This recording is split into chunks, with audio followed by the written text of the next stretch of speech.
प्रधानमंत्री नरेंद्र मोदी ने मालदीव के उपराष्ट्रपति लतीफ से की मुलाकात। दोनों नेताओं के बीच द्विपक्षीय संबंधों जैसे मुद्दों पर हुई चर्चा।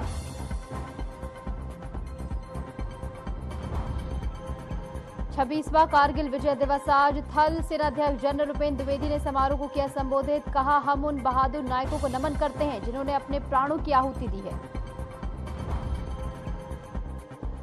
कारगिल के वीरों को सीएम योगी का नमन। लखनऊ में आयोजित कार्यक्रम में शहीदों को दी श्रद्धांजलि। कहा, बलिदान सदैव स्मरणीय और नई पीढ़ी को देशभक्ति की प्रेरणा देता रहेगा।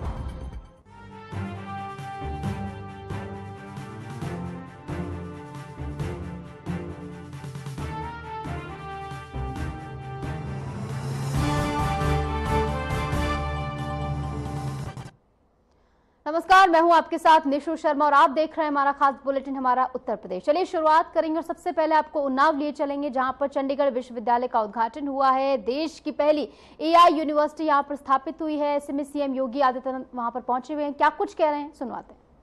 जनपद ने अलग अलग कालखंड में भारत और भारतीयता को एक पहचान दी, वहीं इन सभी को समेटे हुए एक साथ पुरातन और आधुनिकता के नए संगम के रूप में आदरणीय प्रधानमंत्री जी की प्रेरणा से श्री सतनाम सिंह संधू जी ने चंडीगढ़ यूनिवर्सिटी की एक नई सौगात, एक नया उपहार आज उन्नाव वासियों को दिया है, जहां पे कलम के साथ साथ देश की आवश्यकता और इंडस्ट्री की आवश्यकता के अनुरूप उस प्रकार के युवाओं की एक नई फौज खड़ा करना है। मैं संधू साहब आपको और आपकी पूरी टीम को इसके लिए हृदय से धन्यवाद देता हूं कि आपने देश के अंदर तमाम ऑफर के बावजूद आपने उत्तर प्रदेश का चयन किया और उत्तर प्रदेश में भी हमारे प्रदेश की राजधानी के नजदीक उन्नाव जनपद, जहां से ये मांग लगातार हो रही थी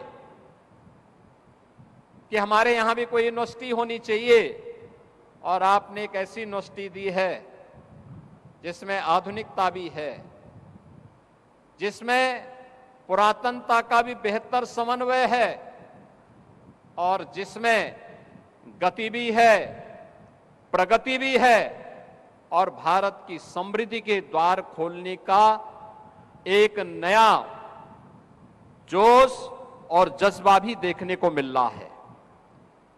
मित्रों, हम सबको इस बात को ध्यान में रखना होगा, आज जिस यूनिवर्सिटी के शुभारंभ के समारोह में हम सब यहां पर उपस्थित हुए हैं,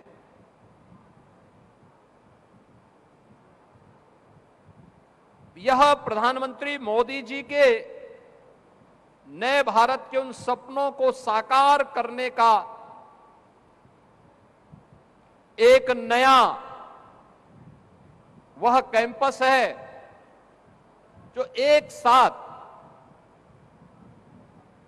नेशनल एजुकेशन पॉलिसी के मल्टी डिसिप्लिनरी एजुकेशन के उस नए केंद्र के रूप में अपने आप को स्थापित करने के एक नए जज्बे के साथ आगे बढ़ रहा है, और वह आज हम सबके सामने इस कैंपस के माध्यम से, इस नई यूनिवर्सिटी के माध्यम से हम सबको देखने को मिल रहा है। याद रखना, कोई भी व्यक्ति हो, कोई सोसाइटी हो, कोई संस्थान हो, वह काल के चक्र में अगर अपनी गति को नहीं आगे संभाल पाएगा तो वह उस काल के चक्र का ग्रास होता है। याद रखना, काल के चक्र की गति से तेज अगर हमने अपनी गति को किया तो वही हमारी प्रगति का द्वार भी खोलता है। ये प्रगति का द्वार यहीं से प्रारंभ हो रहा है। जिसमें आज न केवल अब आईटी एंड इलेक्ट्रॉनिक्स में, बल्कि हेल्थ केयर में, एग्रीकल्चर में, स्पोर्ट्स में, डिफेंस मैन्युफैक्चरिंग में, जीवन के अलग अलग क्षेत्र में हमें विकास के मार्ग कैसे प्रशस्त करने हैं, उसमें आर्टिफिशियल इंटेलिजेंस की क्या भूमिका हो सकती है, उस भूमिका का एक नया केंद्र बिंदु बनने जा रहा है चंडीगढ़ यूनिवर्सिटी, और उसका केंद्र बिंदु बनने जा रहा है उन्नाव जनपद।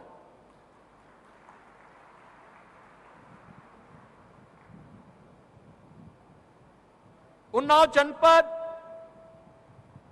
के लिए एक नया अवसर आया है कि जब हम नीप के उन लक्ष्यों को प्राप्त करने के लिए एक ऐसा कैंपस देख रहे हैं जहां पे निवेश भी है,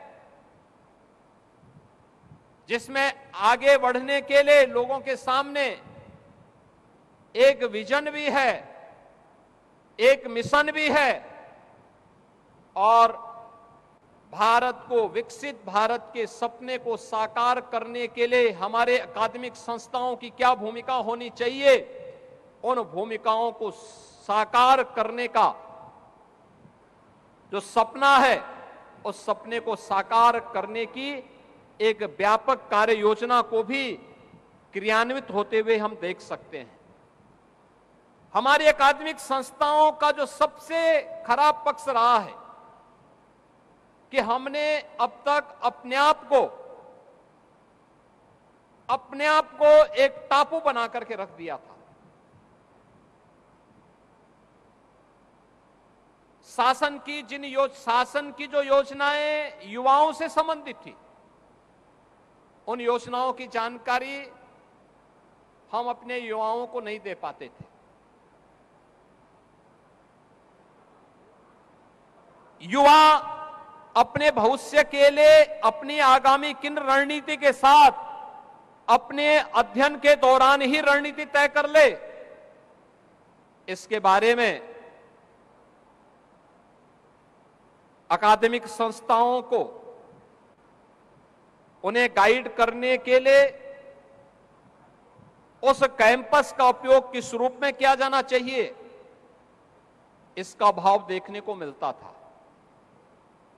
पहली बार हुआ है जब प्रधानमंत्री मोदी जी की प्रेरणा से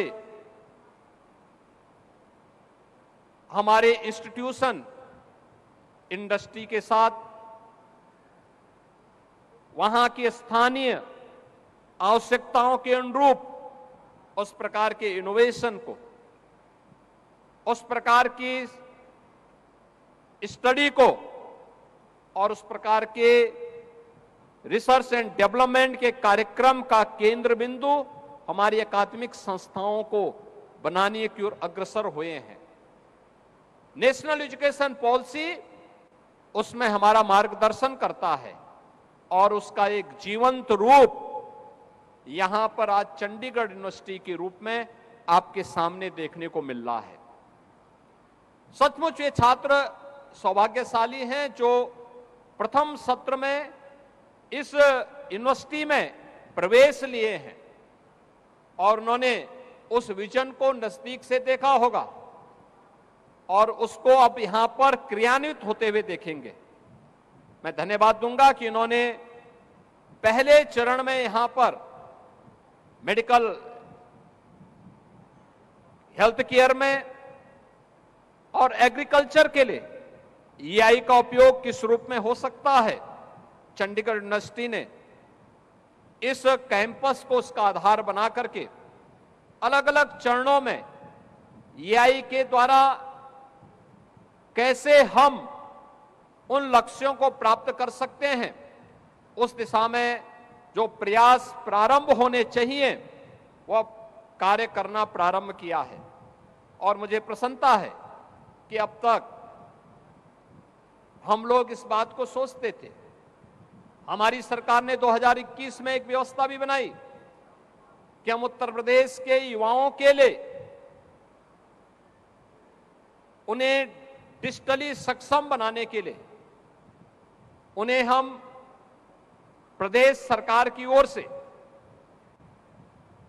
टैबलेट अथवा स्मार्टफोन उपलब्ध करवाएंगे। हमने प्रदेश के अंदर अब तक लगभग 60 लाख युवाओं को यह सुविधा उपलब्ध भी करवाई है। 2 करोड़ का हमने लक्ष्य रखा है। मुझे प्रसन्नता है कि युवाओं में इसके प्रति आकर्षण बढ़ा है। युवा उस दिशा में तेजी के साथ आगे बढ़ा है। उत्तर प्रदेश का वह युवा जो प्रतिभा और ऊर्जा से भरपूर है, आज इन सुविधाओं का लाभ ले रहा है। हमने जब ये घोषणा की थी, यह वह कालखंड था जब पूरी दुनिया इस सदी की सबसे बड़ी महामारी की चपेट में थी। कोविड-19 की दशा जब दुनिया के अंदर थी, तब एक और प्रधानमंत्री मोदी जी के नेतृत्व में देश के अंदर नेशनल एजुकेशन पॉलिसी का ड्राफ्ट को फाइनल करके उसे लागू करने की तैयारी चल रही थी और इसे लागू 2020 में कर भी दिया गया। और दूसरी तरफ उत्तर प्रदेश ने अपने युवाओं को डिजिटली सक्षम बनाने के लिए टैबलेट और स्मार्टफोन की सुविधा के साथ जोड़ने के एक बड़े कार्यक्रम को अपने हाथों में लिया था।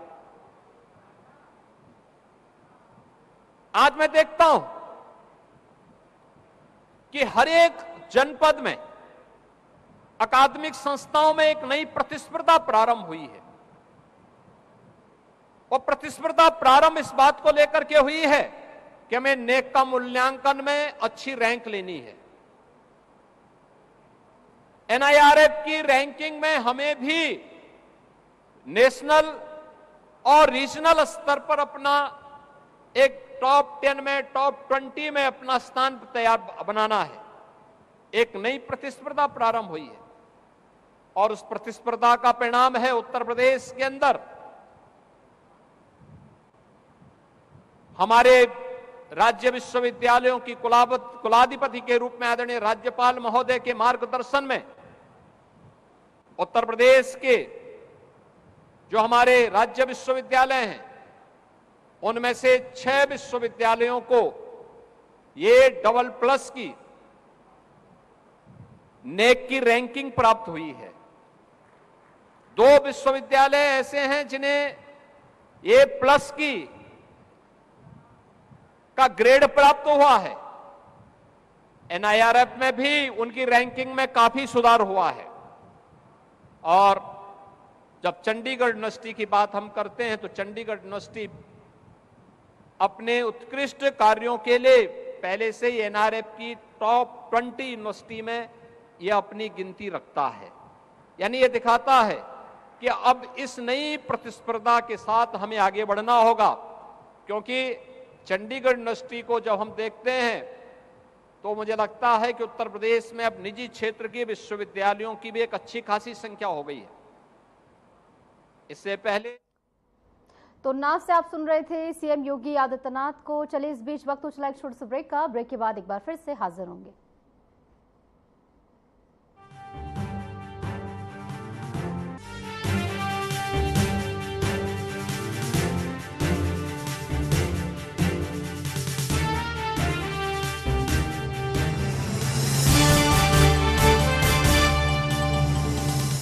यशस्वी प्रधानमंत्री नरेंद्र मोदी जी के संकल्प सबका साथ सबका विकास को माननीय मुख्यमंत्री योगी आदित्यनाथ जी ने सामाजिक एकता एवं समरसता के उच्चतम मानदंडों के साथ बनाया है यूपी सरकार का मूल मंत्र। परिणाम स्वरूप 2017 के बाद उत्तर प्रदेश में सभी को मिले बिना किसी भेदभाव के रोजगार के समान अवसर एवं योजनाओं के लाभ। 8.5 लाख से अधिक सरकारी और 3,75,000 से अधिक संविदा पर नौकरी पाने वाले जहां निष्पक्ष और पारदर्शी प्रक्रिया के साक्षी बने, वहीं अनुसूचित जाति, जनजाति, पिछड़े एवं निम्न आय वर्ग के अभ्यर्थियों को मिला आरक्षण का संपूर्ण लाभ। प्रधानमंत्री गरीब कल्याण अन्न योजना, प्रधानमंत्री आवास योजना और जल जीवन मिशन से लेकर मुख्यमंत्री युवा स्वरोजगार और एक जनपद एक उत्पाद जैसी विभिन्न योजनाएं यूपी में अंत्योदय से सर्वोदय का सपना कर रही हैं साकार। काम दमदार, डबल इंजन सरकार।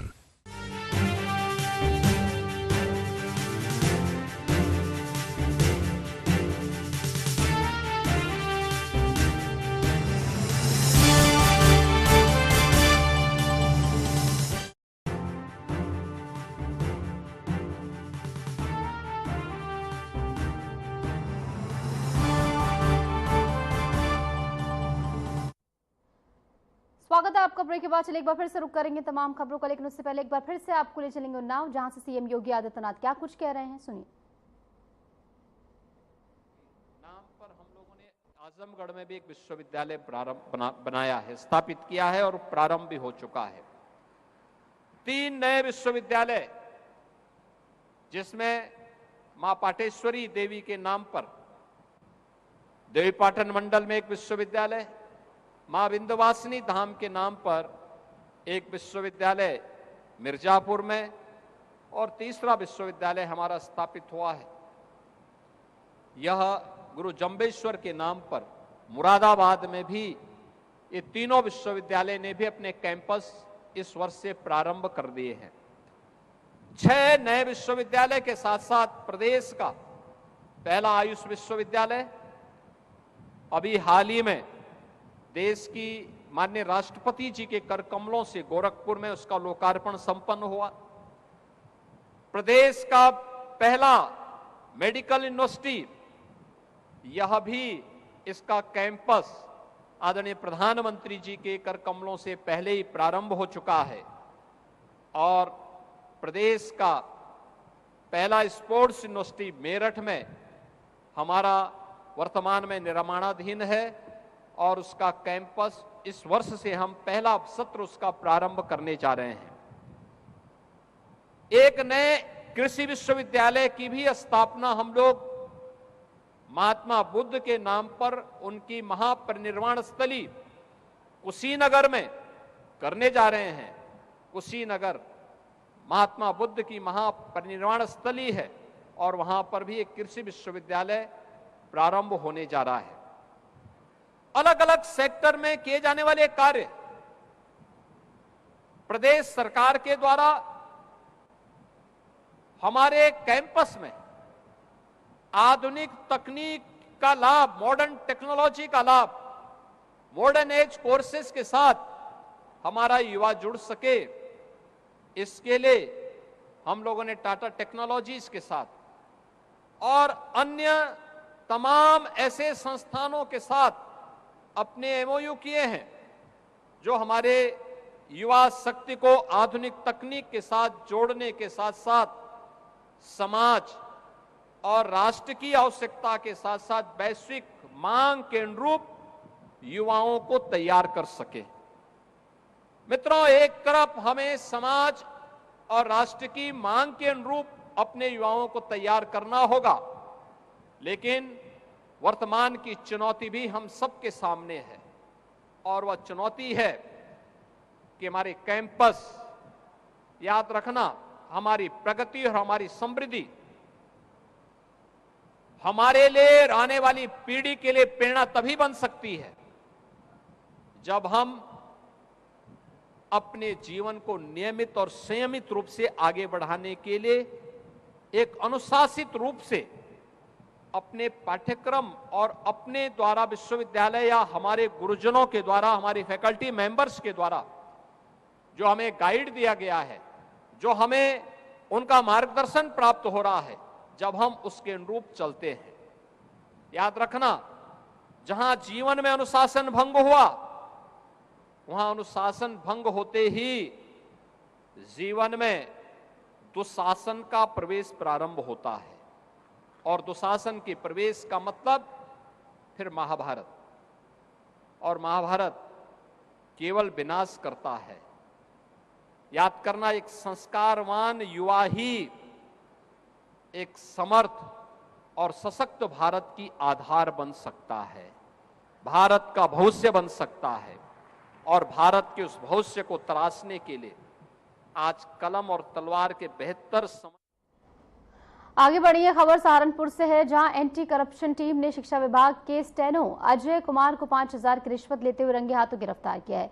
स्टेनो यू डाइस पोर्टल पर एडमिशन अपडेट करने के नाम पर रिश्वत मांगी जा रही थी। शिकायत गांव तिरपड़ी निवासी स्कूल प्रबंधक ईश्वर चंद ने की थी, जिनके अनुसार विभाग की मिलीभगत से उनके स्कूल के छात्रों को फर्जी तरीके से दूसरे स्कूलों में ट्रांसफर कर दिया गया था और ऐसे में 5,000 की रिश्वत लेते हुए रंगे हाथों गिरफ्तार किया गया है और ऐसे में उससे पूछताछ भी फिलहाल की जा रही है और आगे की कार्रवाई जारी है।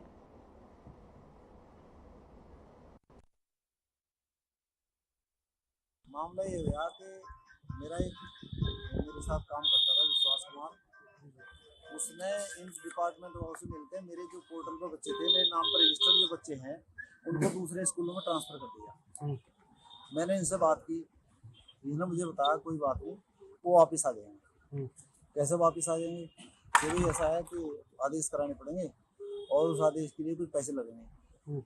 मगर भाई कितने हैं? 10,000 रुपये। तो मैंने कहा लो मेरे को तो 5,000 रुपये तो है, वो दे देता हूँ, बाकी बाद में दे दूँगा, काम बढ़ेगा बाद फिर उनको भी ले आओ।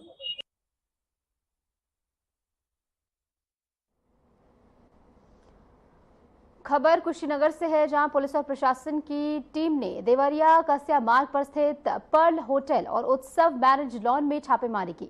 इस दौरान 10 महिलाएं और 6 लड़कों को पकड़ लिया गया है। छापेमारी मजिस्ट्रेट, सीओ और कस्या थाना अध्यक्ष के नेतृत्व में की गई है। कार्रवाई देह व्यापार की सूचना मिलने के बाद की गई और ऐसे में देह व्यापार की सूचना मिलने के बाद जब छापेमारी यहां पर की गई है तो कई लोगों को यहां से गिरफ्तार किया गया है, जिसमें महिलाएं भी शामिल है। ऐसे में पुलिस की ओर से गिरफ्तारी के बाद आगे की जांच जारी है।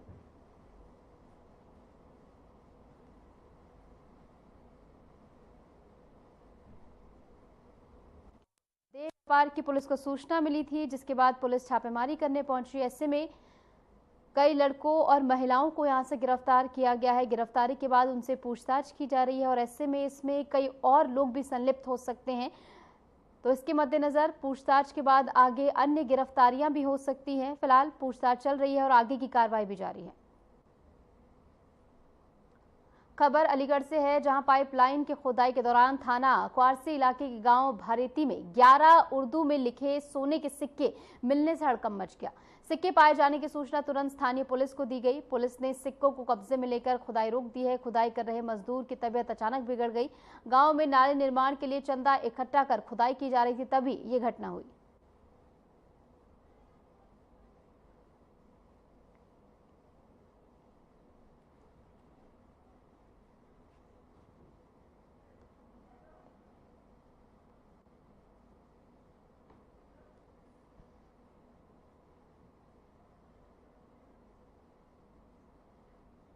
क्वारसी से खबर है, जहां खुदाई के दौरान कई सोने के सिक्के मिले हैं, जिस पर उर्दू में कुछ लिखा हुआ है। ऐसे में पुलिस को उसकी सूचना दी गई, जिसके बाद मौके पर पुलिस पहुंची है और खुदाई को भी यहां पर रुकवा दिया गया है। जो सिक्के मिले हैं उन्हें जब्त कर लिया गया है और फिलहाल खुदाई को भी रोक दिया गया है। खबर चंदौली से है, जहां गंगा में आई बाढ़ के चलते पंप कैनाल से निकली नहर का किनारा टूट गया, जिससे गोधना गांव की नई बस्ती इलाके में पानी भर गया है। दर्जनों गांव और खेत इसमें डूब गए हैं। स्थानीय लोगों का कहना है कि सिंचाई विभाग की लापरवाही के चलते समय रहते मरम्मत नहीं कराई गई, जिससे हालात बने हैं। किसानों को भारी नुकसान का संदेह है। ग्रामीणों ने जल्द समाधान की मांग भी की है। तो सिंचाई विभाग की लापरवाही का आरोप लोग लगा रहे हैं। नहर टूटने से गांव जलमग्न हो गया है, गांव में पानी भर गया है।